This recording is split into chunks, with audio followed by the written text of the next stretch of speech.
Hello students, आज हम प्रश्नावली नंबर 17 का कुछ महत्वपूर्ण क्वेश्चन है वो सॉल्व करेंगे। जो कि आपको मालूम होगा कि बोर्ड के एग्जाम के अंदर क्वेश्चन नंबर 30 है वो ये सवाल आता है और सबसे इम्पोर्टेंट प्रश्नावली है। और आपको ये भी मालूम होगा, ये मैंने पहले बता दिया है आपको, कि इस प्रश्नावली में से एक 6 नंबर का सवाल पक्का गारंटी के साथ 110% आता है। इसे हम अब सॉल्व करेंगे, तो ध्यान से समझिए।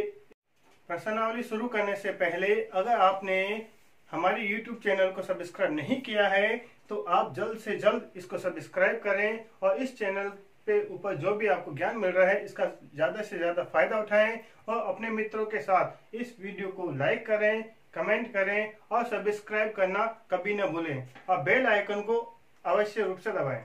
तो देखो स्टूडेंट्स, आपके सामने एक क्वेश्चन दिया हुआ है, बारंबारता बंधन सारणी आपके सामने लिखी हुई है और प्रश्न दिया है माध्य ज्ञात करें। तो ध्यान रखना है, अगर प्रश्न के अंदर केवल लिखा यह है कि माध्य ज्ञात करें तो आपको ये सबसे आसान सा फॉर्मूला काम में लेना है, इसका उपयोग करके अपने को आंसर निकालना है। लेकिन अगर परीक्षा के अंदर प्रश्न के अंदर अगर लिखा हुआ रहे कि कल्पित माध्य विधि से माध्य ज्ञात कीजिए, तब आपको कल्पित माध्य विधि काम में लेनी है। उस समय यह फॉर्मूला आपके काम नहीं आएगा। अभी जो 2020 का जो पेपर हुआ था उसके अंदर जो सवाल आया था, जो प्रश्न था, वो केवल उसमें यही लिखा हुआ था कि माध्य ज्ञात करें। तो इसका मतलब है अपने को इस फॉर्मूले से वो क्वेश्चन सॉल्व करना था। तो अब देखो, हम इस क्वेश्चन को सॉल्व करेंगे। सबसे पहले हम इस प्रश्न को लिख लेते हैं। यहाँ पे तो ये x दिया हुआ है और यहाँ पे f का मतलब होता है बारंबारता। और इसके बाद में देखो, सबसे पहली बात तो ये है, अपने को इसके अंदर वर्ग अंतराल नहीं दिया हुआ है, फिर भी अपन इस क्वेश्चन को इस सूत्र से सॉल्व करेंगे। तो यहाँ लिखा हुआ है 1 2 3 4 5 एंड 6 और यहाँ बारंबारता अपने को दे रखी है 2 5 6 4 2 2। तो देखिए, ये प्रश्न तो आपको दिया हुआ है। अब अपने को इसका माध्य ज्ञात करना है। तो माध्य ज्ञात करने से पहले हमें तीसरा कॉलम, यानी तीसरा कॉलम में है f इंटू एक्स, वो अपने को ज्ञात करना है।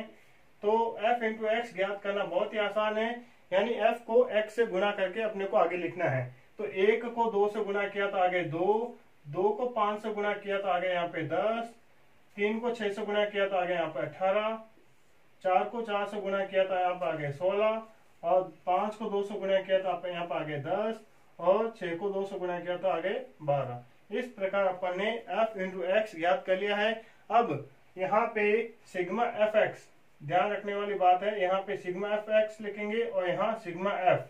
सिग्मा का मतलब होता है इन सभी का योगफल करके हमें यहाँ लिखना है। तो इन सभी का योगफल ज्ञात करेंगे तो यहाँ पर आएगा 21। ठीक है। अब सिग्मा एफ एक्स है, इसके अगर टोटल करेंगे तो यहाँ पर आ जाएगा 68।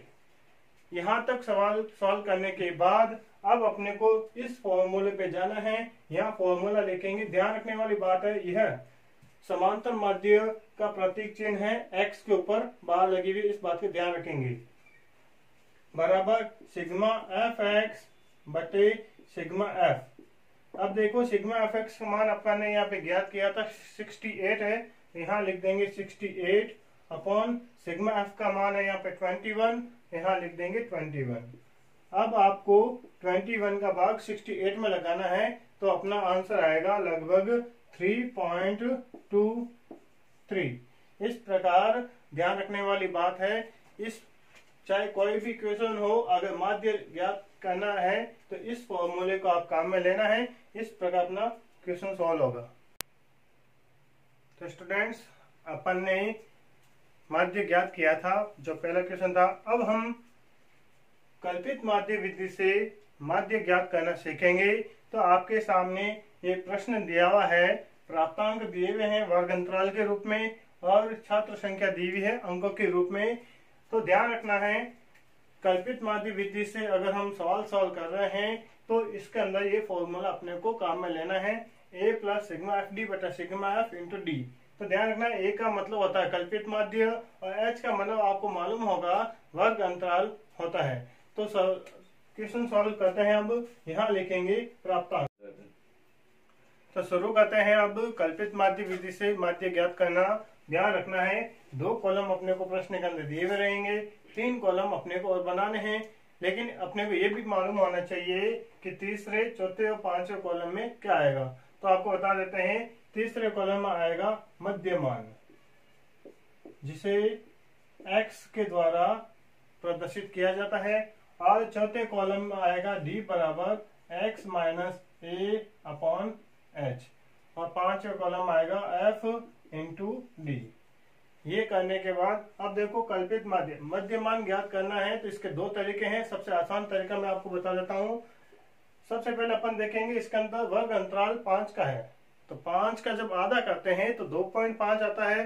तो 2.5 को वर्ग अंतराल की जो निम्नतम सीमाएं हैं इसके अंदर जोड़ के अपने को यहाँ लिखना है। जैसे 0 के अंदर 2.5 अगर जोड़ेंगे तो यहाँ पर आ जाएगा 2.5। ठीक है। इसी प्रकार अगर 5 के अंदर 2.5 जोड़ेंगे तो यहाँ पे आ जाएगा 7.5। 10 में जोड़ेंगे तो आ जाएंगे 12.5। 15 के अंदर जोड़ेंगे तो आ जाएंगे 17.5।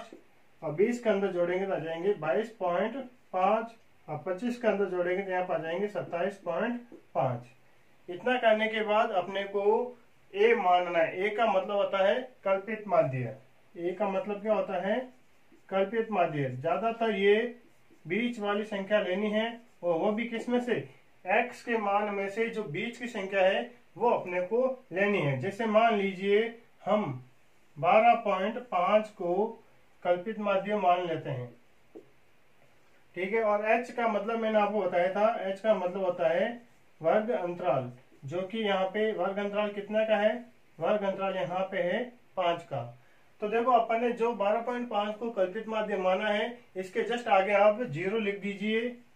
ऊपर संख्या आएगी -1 -2 और नीचे संख्या आएगी 1 2 3। ये तो है शॉर्ट तरीका। अब आपको बता देता हूँ कि ये वास्तव में आया कैसे है। -2 कैसे आया है, -1 कैसे आया है। तो इसका तरीका यही है, इस फॉर्मूले को काम में लेके ही हमने ये मान ज्ञात किया था। जैसे देखो यहाँ पे लिखा हुआ है d बराबर x माइनस a बटे h। तो देखो x का मान क्या है? यहाँ पे 2.5 है, तो यहाँ पे 2.5 आ गया। माइनस a का मान अपन ने क्या माना? 12.5 माना है, तो यहाँ लिख देंगे 12.5। और बटे में आ गया h का मतलब यहाँ पे क्या होता है? वर्ग अंतराल। वर्ग अंतराल यहाँ पे है 5। तो 2.5 में से जब 12.5 माइनस करेंगे तो यहाँ आएंगे -10। तो -10 बटे 5। 5 का भाग जब -10 में लगाएंगे तो यहाँ पर आएगा -2। इस प्रकार ये -2 आया है। इसी प्रकार -1 0 1 2 3 आ जाएगा। ठीक है।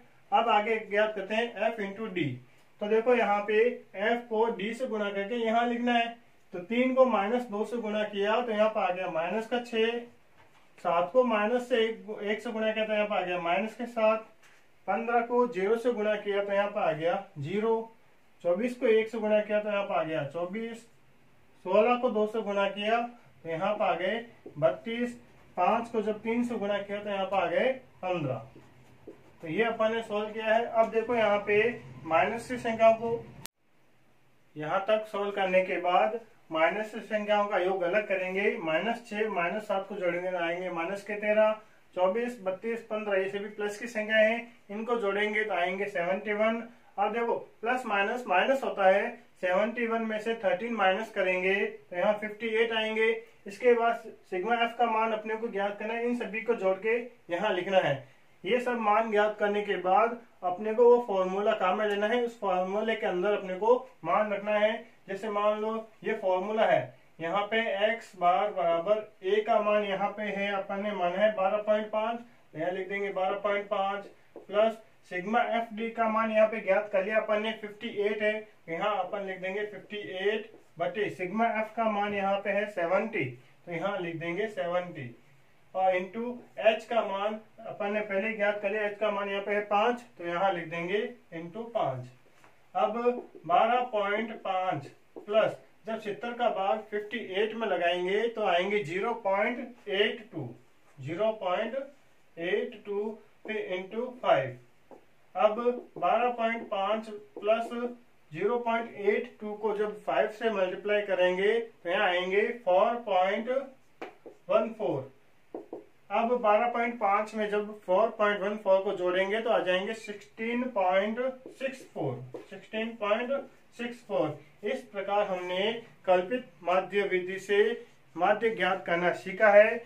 अगले सवाल के अंदर हम कुछ और महत्वपूर्ण सवालों के बारे में बात करेंगे। तब तक आप इस वीडियो से जुड़े हुए रहें। Thank you.